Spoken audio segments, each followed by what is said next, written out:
자, 오늘 말씀의 제목은 예루살렘을 부탁하는 마음으로 라는 제목으로 하나님 말씀 나누겠습니다. BC 444년 느헤미야라는 사람이 있었습니다. 그 사람이 하나니로부터 예루살렘의 소식을 듣습니다. 그 소식은 정말로 참담했습니다. 모든 성이 다 무너졌고 그곳에 살고 있는 사람들이 힘들어하고 있었습니다. 느헤미야가 그 말을 듣고 수심에 가득 차게 됩니다. 그러면서 느헤미야 1장에 이렇게 기도를 해요. 나는 이 말을 듣고 주저앉아 울다가 며칠 동안 슬퍼하고 금식하며 하나님께 이렇게 기도하였다. 하늘의 하나님 여호와여, 크고 두려우신 하나님이시여, 이 종의 기도와 주의 이름을 높이고자 하는 종들의 기도를 들으소서. 느헤미야가 유대인들 예루살렘의 상황을 듣고 이렇게 기도하고 있는 거예요. 오랫동안 포로로 살면서 늘 자신의 그 민족, 그 이스라엘, 하나님의 성전을 기억하고 있는 사람, 그가 바로 느헤미야입니다. 하나님은 아닥사스다 왕을 통해서 그 마음을 움직여 포로로 잡혀있는 이스라엘 백성들을 본국으로 돌아갈 수 있도록 기회를 허락합니다. 여러 차례에 걸쳐서 나누어 포로들이 다시 예루살렘 속으로 돌아가게 됩니다. 에스라서를 보면 1차에 돌아온 백성들은 성전을 재건하고 2차에 돌아온 백성들은 하나님의 율법을 듣기 시작합니다. 3차 느헤미야 그 모든 백성들과 함께 돌아가는 3차의 귀환길에는 이스라엘 백성의 그 성벽 그리고 신앙의 개혁운동, 외형적인 이스라엘 기초 내부가 아니라 내부적인 신앙 공동체의 기초를 세우는 일에 매진하게 됩니다. 이제 모든 것이 다 준비되었어요. 예루살렘 성전도, 그리고 율법의 운동도, 신앙 운동도, 그리고 예루살렘의 성벽까지 진행되었습니다. 모든 것을 다 재건한 직후에 이제는 흥하여지고 잘 될 것 같았지만 이스라엘 백성 내부 안에 이상한 분위기가 감지됩니다. 이상한 분위기.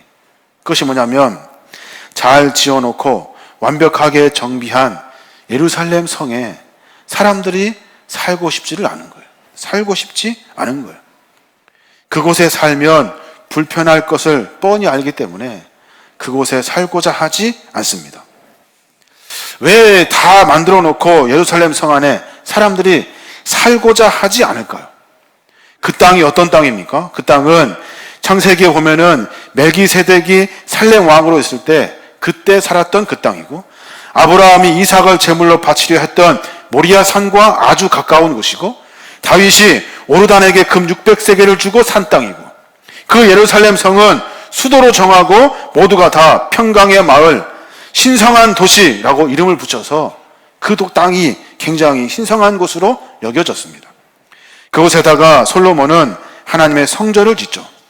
이제 그 땅은 하나님의 전이 됩니다. 예루살렘 하면 나라의 수도라는 개념보다는 하나님의 성전을 떠오르는 이유가 바로 거기에 있는 거예요. 예루살렘이란 수도라는 의미보다 성전이 있는 곳, 예배하는 곳, 순례하는 곳, 하나님을 만나는 곳이라는 의미가 사람들의 머릿속에 깊이 각인되어 있었습니다. 그러다 보니까 자연스럽게 생활의 규제가 엄격해지고 많은 법규들이 생기게 됩니다. 거기다가 절기 때가 되면 이곳저곳 흩어졌던 많은 사람들이 그곳에 몰려들게 됩니다. 친척들이 와서 짧게는 일주일, 길게는 50일간 머물면서 많은 것들이 불편하게 됩니다. 특별하게 그렇다고 해서 보상을 받는 것도 아니에요.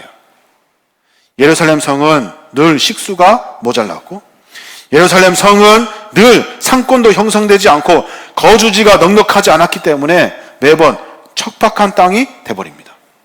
한마디로 말해서 사람이 살기가 아주 형편없어요. 부족해요. 그리고 불편해요. 예루살렘 성이 BC 586년에 함락되게 됩니다. 그곳에 살아있던 사람들이 모두가 다 예루살렘 성을 지키기보다는 버리고 떠나기에 바쁩니다. 바벨론 느부갓네살 왕이 쳐들어오자 그 당시에 시드기야 왕이 병사를 데리고 성을 지키기보다는 성의 남동쪽 모퉁이 두 벽 사이 작은 문을 통해서 그냥 한 번에 도망쳐 버리고 맙니다. 자기들이 그렇게 소중하게 만들고 짓고 생각했던 성전을 어떤 작은 친집에 의해서 그냥 포기하고 버려버리는 거예요. 모두가 다 정신없이 도망치는 겁니다. 그래서 예루살렘은 텅 비게 되었고, 그로 말미암아 갈 곳 없는 사람들, 죽지 못해 목숨을 겨우 연명하는 사람들만 그곳에 남아 살게 되었습니다.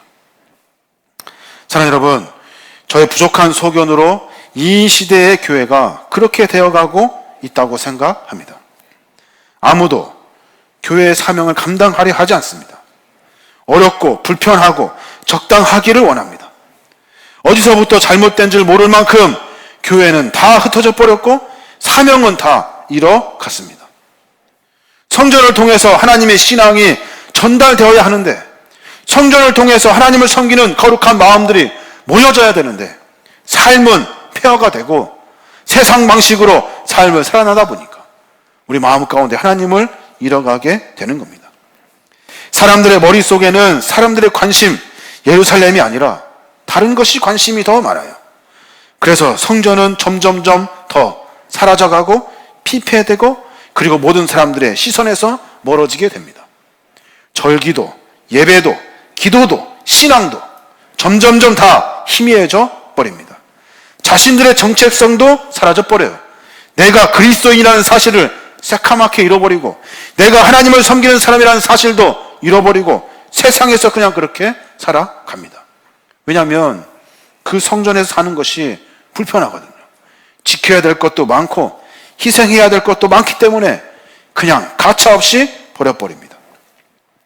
눈에 보이는 성전이 텅 비어버린 것처럼 우리의 가슴 가운데 하나님에 대한 신앙, 믿음, 열정도 텅 비어가 버린 겁니다. 느헤미야가 성벽을 쌓아놓고 에스라가 율법을 읽고 그리고 성전을 재건한 다음에 이스라엘 백성들이 거기에 살고 싶지가 않은 겁니다. 느헤미야는 성전, 성벽, 율법을 통해서 다시 한번 신앙을 세우기로 합니다. 우리 그러지 말고 다시 한번 일으켜 하나님을 섬기는 거룩한 백성으로 다시 나아가자. 성전을 사모하자. 하나님의 거룩한 전인 성전을 통해서 하나님을 만나자고 선포하고 이야기하고 있는 거예요. 그래서 시편 122편 6절의 말씀이 생각이 납니다. 하나님의 성전을 사모한 사람들이 어떻게 되는지에 대한 이야기가 기록되어져 있어요. 예루살렘을 위하여 평안을 구하라. 예루살렘을 사랑하는 자는 형통하리로다. 내가 내 형제와 친구를 위하여 이제 말하리니 내 가운데 평안이 있을지어다. 여호와 우리 하나님의 집을 위하여 내가 너를 위하여 복을 구하리로다. 성전을 사모하고 하나님을 만나기를 원하는 사람들, 그 사람들을 통해서 하나님이 형통의 복을 허락해 주신다는 거예요. 성전을 사랑하는 자는 형통할 거래요. 우리가 해야 될 일은 여호와의 집을 위하여 일하는 거예요. 느헤미야는 지금 단순히 수도 성읍을 재검한 것이 아니에요. 예루살렘이란 성, 그 속에 담겨져 있는, 그 안에 살고 있는 신앙인들의 정신, 신앙인들의 정체성을 다시 세우려 한 거예요. 무너진 하나님에 대한 신앙, 텅 빈 마음을 믿음으로 채우고 회복하려고 성읍을 제거하려고 나선 거예요. 다시 믿음을 붙들고 다시 일어나자. 우리 모두가 다 하나님의 은혜를 만나자고 말하고 선포하고 있는 거예요. 그리고 그것을 버리지 말자. 그것을 떠나지 말자. 그곳에서 하나님의 은혜를 만나자고 이야기하고 있는 거예요. 느헤미야는 이스라엘 백성 공동체 안에 세 가지 일을 시작합니다. 세 가지 일. 하나는 뭐냐면 제비를 뽑아서 누가 예루살렘에 거주할지를 정합니다. 다 도망가고 다 살기 싫고 사명 감당하기 싫으면 우리 중에 제비를 뽑아 그들에게 이 일을 맡기자. 예루살렘에 거주하기를 희망하는 자들이 너무 없어가지고 제비를 뽑는 거예요. 뽑힌 사람은 마지못해 그 자리에 주저앉습니다. 사랑하는 우리는 장로를 피택하려고 합니다. 장로를 피택하려고 합니다. 장로를 뽑아가지고 교회에 주저앉히려고 합니다. 마치 제비를 뽑듯이 후보도 정하지 않고 가장 광범위하고 무모할 만큼 단순한 방법을 선택하여 기도하며 여기까지 왔습니다. 그 일이 힘들다는 것을 모두가 다 알기 때문에 하나님의 선택을 기다리기로 한 거예요. 어려운 일입니다. 하지만 우리 공동체 안에 성품과 인격과 신앙의 정도와 주님의 핏값으로 사신 교회를 사랑하고 주님의 마음을 사명으로 감당할 자에게 이 일을 맡기려고 기도하면서 성령님의 세미한 음성을 듣고 한 사람을 적어내기로 한 거예요. 여러분 기억하십시오. 장로는 축하받을 자리가 아닙니다. 장로는 뭐 그런 자리가 아니에요. 만약에 축하받을 만한 자리라면, 그런 자리라면 차라리 회사에서 승진하는 것이 빠를 거예요. 부탁한다는 마음으로, 너에게 이 성전을 부탁한다는 마음으로 한 사람을 세워야 하는 거예요. 부족하지만 내가 하나님의 마음을 이해하고 내 평생 선한 일들을 하나님의 사명을 감당해 보겠다고 하는 사람에게 이 일을 맡기려고 하는 거예요. 모두가 다 하려고 하는 일이 아니라 모두가 다 불편해하고 힘들어하고 그리고 고된 일을 그에게 맡기려고 하는 겁니다.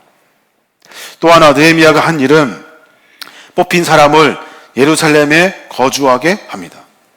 오늘 본문에 보면 거주하다라는 단어를 반복합니다. 히브리어로 말하면 야사브라고 말하는데 이 말은 거주하다라는 말보다는 거주하게 하였다라는 강한 명령의 어조가 담겨있는 단어입니다. 너 거기 살아. 너 거기 살아. 거기 사는 사람들은 내가 너 때문에 여기 살고 있어 라고 말할 만큼 강한 어조로 이야기하고 있는 거예요. 새로 번역하자면 지도자들을 거룩하게 하였고 거주하게 하였고 백성들을 거주하게 하였다는 거예요. 너희들 여기 살아. 억지로 살게 한 거예요. 오늘 우리는 장로를 피택하려고 합니다. 장로를 뽑아가지고 교회에 살게 하려고 합니다. 교회에 살게 하려 하는 거예요. 오늘 피택되는 사람은 우리 공동체 각 사람에게 임한 성령의 가르침으로 선출된 줄로 믿습니다. 이 일은 하나님의 명령으로 알고 겸손하게 사명을 감당하며 교회 안에 사는 거예요. 아침에 일어나자마자 새벽에 나와 그리고 하루의 일과를 시작하며 교회를 걱정하고 돌아와서는 교회를 둘러보고 어떤 많은 일들을 교회 안에서 할 수 있도록 그를 이 땅, 이곳에 거주하게 하려고 하는 거예요. 사랑하는 여러분, 그를 거주하게 한다는 말은 그 안에 또 다른 의미가 들어있습니다. 그 말이 뭐냐면 부탁인데 예루살렘 성전을 비워놓지 말아라. 비워놓지 말아라 라는 의미가 들어있습니다. 너를 일부러 강제로 그곳에 살게 한 이유는 그곳을 비워두지 말아라. 눈에 보이는 외곽, 성명, 새로 구축한 것 이것이 전부가 아니에요. 성전은 비어있으면 안 돼요. 성전은 많은 사람들이 그곳에서 하나님께 예배하고 찬송하는 곳이 되어야 하는 거예요. 그래서 누가복음 14장 23절에는 주인이 종에게 이르되 길과 산 울타리로 나가서 사람을 강권하여 데려다가 내 집을 채우리라. 이곳에 비게 하지 말아라. 텅 비게 하지 말고 너부터 그곳에 거주하며 사람들을 불러 모아라 라고 이야기하고 있는 거예요. 백성의 지도자들이 솔선수범하여서 도망가지 아니하고 장로로, 안수집사로, 권사로, 집사가 되어서 이곳에서 함께 예배할 수 있는 많은 것들을 준비하라고 뽑아 거주하게 한 거예요.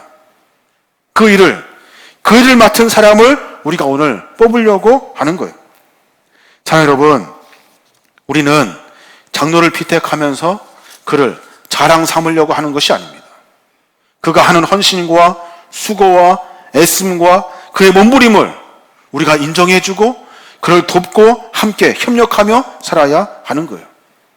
그래서 피택되는 분이라 그리고 여기 있는 우리 모두가 다 이곳 계림교회 성전이 비워지지 아니하도록 매번 함께 이 자리에서 하나님을 찾고 예배해야 하는 거예요. 하나님을 말씀하시는 야사부 이 하나님의 곳에 거하라고 명령하시는 그 명령을 들어야 하는 거예요.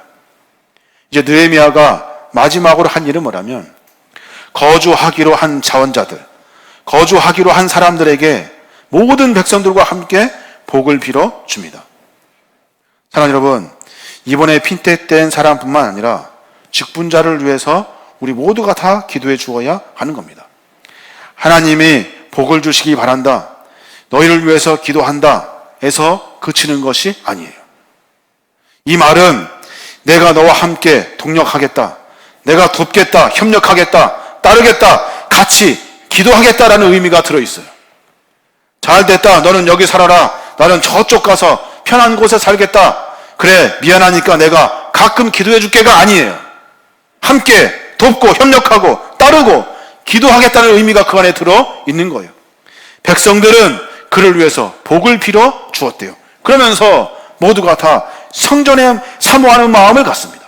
그곳에서 하나님과 함께 예배할 날을 소망하고 있는 거예요. 장로님들을 위해서, 직분자를 위해서 기도해야 하는 거예요. 뿐만 아니라 돕고 협력하고 따르고 같이 하나님의 성전을 세워내야 하는 거예요. 이것은 우리가 한 사람을 뽑는 순간부터 하나님 앞에 맺은 약속이라는 사실을 반드시 기억해야 하는 겁니다. 느헤미야 11장에 보면은 기록된 사람들이 있습니다. 누구냐면 예루살렘에 거주하기로 한 사람들입니다. 내가 이 사명 감당할게. 어렵지만 내일 감당할게. 백성들이 뽑았고 하나님 명령했고 함께 해준다는 약속을 믿고 그곳에서 초라하지만 초막을 짓고 거주하기로 한 사람들의 명단이 기록되어져 있어요. 몇 대까지 기록되어져 있냐면 7대까지 기록되어져 있습니다. 이 말은 마지막 최후 승리를 얻는 사람들의 명단을 기록해 낸 거예요. 자, 여러분, 하나님께서 우리 모두가 다 이런 자들이 되기를 소망하고 있습니다. 한 사람을 뽑을 때 미안한 마음을 가지셔야 합니다. 한 사람 뽑을 때 그와 함께 하겠다는 생각을 가지셔야 합니다.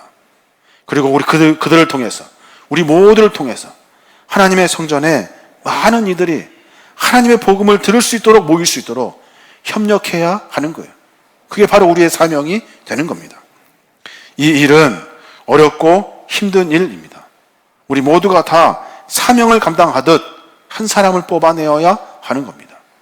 이 일을 통해서 저와 여러분이, 그리고 우리 경주 계림교회 여기 모인 우리 모두가 다 하늘의 은혜를 만나고 마지막에 무릎을 치며 하나님께 감사하며 감격하며 영광을 돌리는 거룩한 시간이 되시길 주님의 이름으로 축원합니다.